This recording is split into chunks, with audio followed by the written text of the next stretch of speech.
Capricorns, welcome to my channel. This is going to be a look at the next 72 hours for you. If at any point you want to see future readings from me, definitely check out my new videos that I've uploaded, and feel free to subscribe if you feel as if I resonate with you. I will also have my information if you are interested in getting a personal reading with me in the description box for you guys. I'll put my email there. But we're going to be doing 4 cards of the green, 2 of a little line deck. I forgot the names of these decks. I'm sorry, y'all. If you know them, put them in the comments for me. And then we're going to do a 6-card spread with the tarot. Capricorn, Sun, Moon, Rising, and Venus placements. What does the next 72 hours have in store for them? What does the next 72 hours have in store for Capricorn, Sun, Moon, Rising, and Venus placements?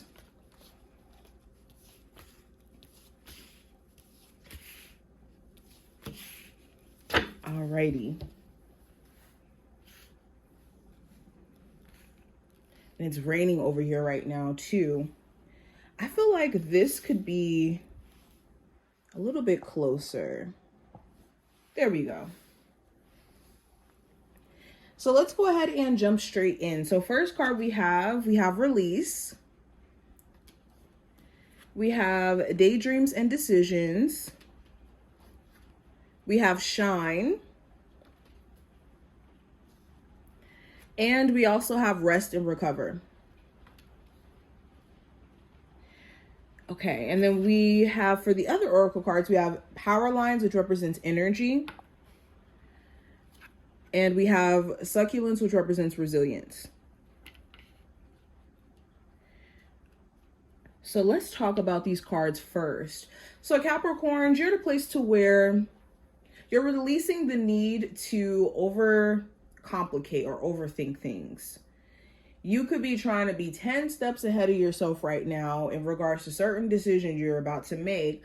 And you could be realizing that you can never be 100% prepared for how things are going to play out in the future. All you can really do is do your part and then release what isn't in your control to the universe, to God, to do their part. But you're also at a place to where you're realizing that it's better for you, it's better for you to release the need to try to control an existing relationship, especially if your person, they're causing you to have so much anxiety and so many just overwhelming thoughts that energetically it's better for you to just say, you know what, I'm just going to let things play out as it may. You also could be at a place to where you're realizing what has just been kind of taken away from your ability to just unapologetically be you, or for you to quote unquote shine. This could be pouring all of your life force and energy into a relationship that's draining. This could be you feeling out of whack because you haven't been, keeping up with certain routines, spiritual maintenance, creative aspects of yourself.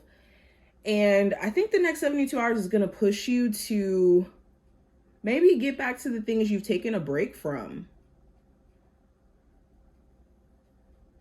Also, you guys have been so resilient that you've been on this like fight or flight mode for a minute, and you don't have to necessarily operate from that space anymore.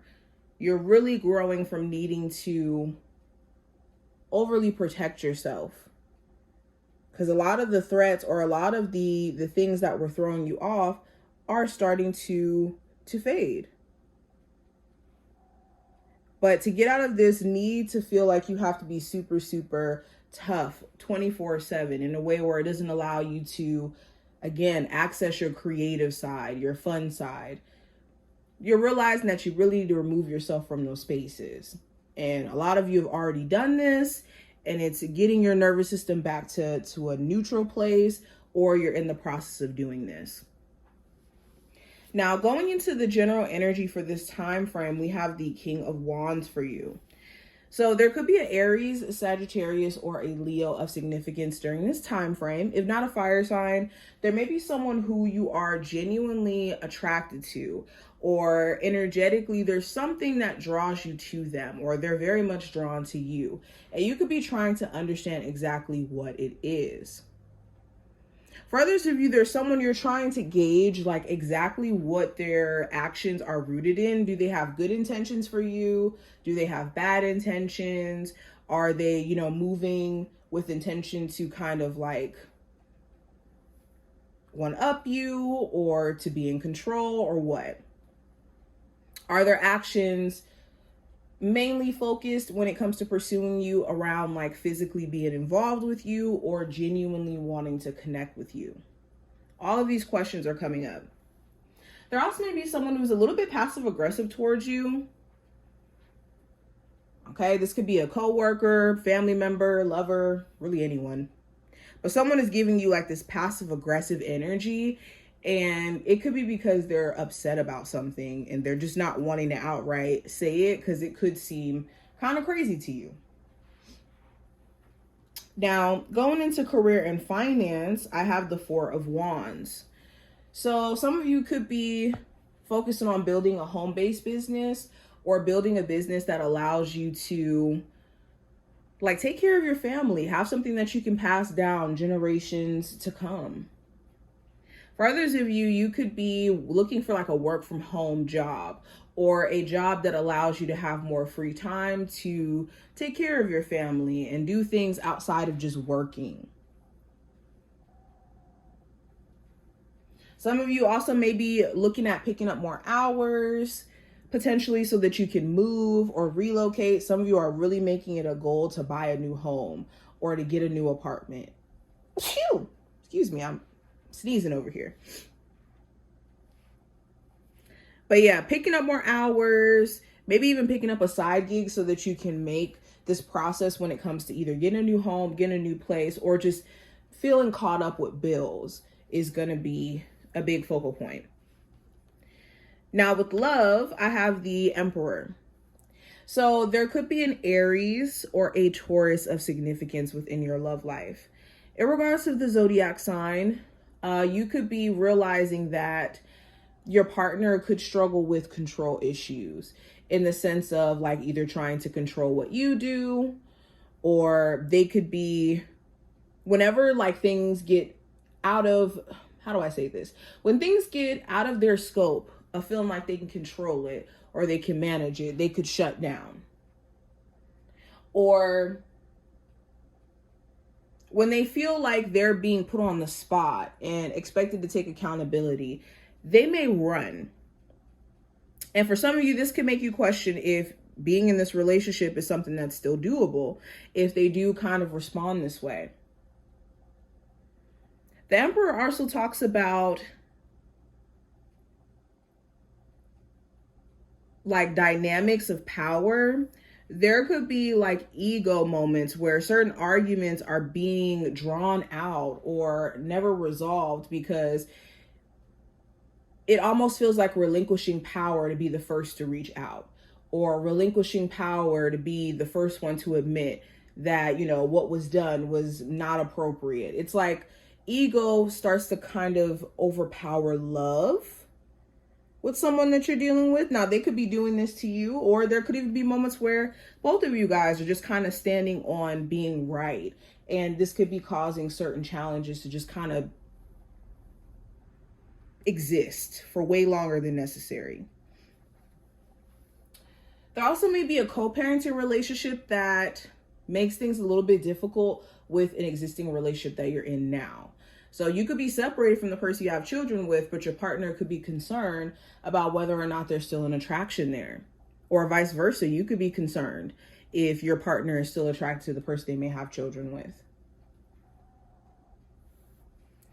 Now, going into what I see for the advice with the Wheel of Fortune, again, let go and let God. Wheel of Fortune is literally destiny. It's fate. And funny thing about fate and destiny, we don't really influence it. We can try to think we are, but we don't influence that. And it's better for us to allow our spiritual team to do the work where we cannot touch, especially the spiritual realms and whatnot. But also with the Wheel of Fortune, not resisting change. Like if you really do feel like, okay, I can't live in this neighborhood anymore, or I can't stay at this job, or I can't stay in this relationship, it's okay for you to experience change in your life. That's not a bad thing. Now, going into what I see for the challenge that you may have to encounter, I have the Queen of Cups. So the challenge could be a water sign, a Cancer, Pisces, or Scorpio. Doesn't have to be a water sign specifically, but it could be a challenge here. Could be someone who you care about deeply and them not listening, or them not taking in consideration how you feel about them or how you feel, period. For others of you, there could be someone you're dealing with who is emotionally all over the place. And based off of whatever they're going through emotionally, they may not be present for the relationship, or again, taking in consideration how you may feel in the process.